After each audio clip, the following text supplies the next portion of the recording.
So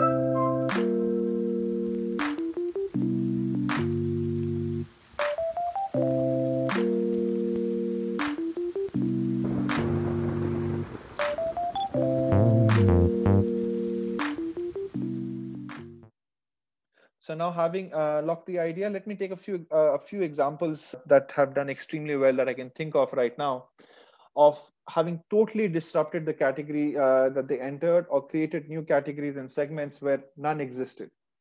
One example, obviously, from my past is Harpic. The way this brand over the past 20-25 years has gone and created this segment of specialized toilet cleaners, where before that consumers were using the standard cleaners, be it detergent powders, be it bleach powder, be it acid, to clean not just the toilet but various surfaces in the house, to using a specialized toilet cleaner, a specialist product for just one use in the house, for just cleaning one specific place in the house, which is the toilet. And how they have created that, and they created the segment and are synonymous with the segment right now. So it's another example that comes to mind, obviously, is Colgate.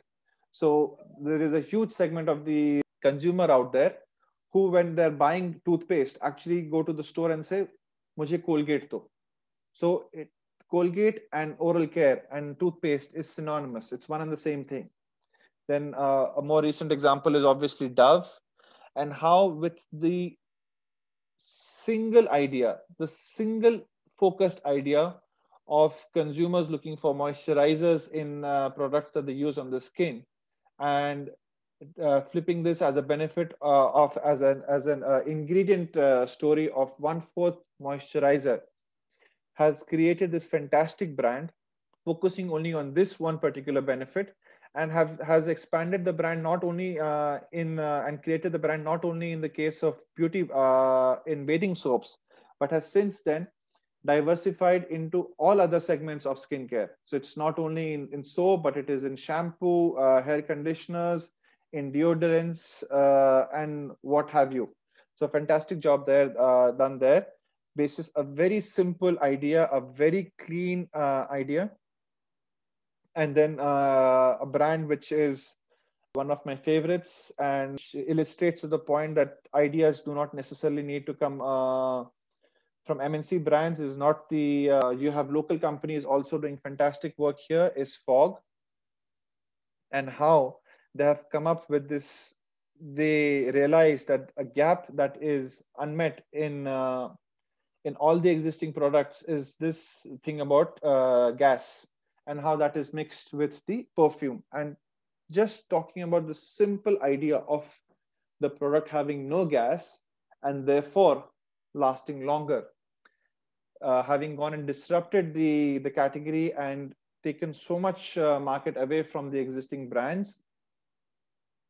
And basis this simple idea, it is not that they are a cheap brand. They are priced extremely aggressively, and that has not been something that has stood in their way in terms of gaining share in the category. I think that has actually helped them share in the category and helped make their proposition of having no gas in the product that much more believable, and gain that much more consumer confidence behind that idea. And there's so many more examples out there, but I will hold myself back, and in the interest of time, I will move along. So coming back to the idea and locking down on the idea. So what you need to do, and what we did, is once we have the idea, we need to put it down in a single page, in a concise manner. In the single page format is something that is called a concept in the industry, in the FMCG industry. And there are a few key elements that are musts for putting together a good concept. To start with, what we need to have, what the concept needs to have, is what is the gap in the market? What is the unmet consumer need that will be addressed by the brand? So that is going to be the opening part of the concept. The second part of the concept is what is the benefit that the brand is providing that helps fulfill this unmet need. So it's almost like flipping the unmet need into the benefit in part two of the concept. The third element of the concept is what is called the RTB, the reason to believe. What are the ingredients? What are the features of the brand, of the product that delivers on the promised benefit that we have talked about in the earlier section? So, for example, in the case of Dove, the example that we just talked about. So, Dove's benefit is it provides you everyday beauty. But how is it providing you the everyday beauty? What is it about Dove that makes it believable to the consumer that this product will actually deliver this everyday beauty that they're promising?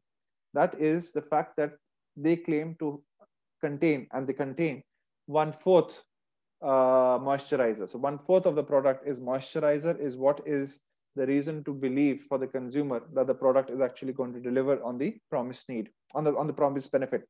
And thereafter, then you have elements like the product image with the proposed packaging and key claims, as in everybody knows a picture is worth 1,000 words. And just seeing what the product is going to look like, what the packaging is going to look like, what are going to be the claims on the product, just helps visualize and bring the product that much more alive. And then other details like what are the sizing and pricing options of the product, the different sizes, and the respective prices for the different sizing options. So that is going to be the concept. So we are going to we put the concept together in a concise manner, which will give the consumer as much information, or which will contain as much information about the brand that we're looking to launch as possible on this one page.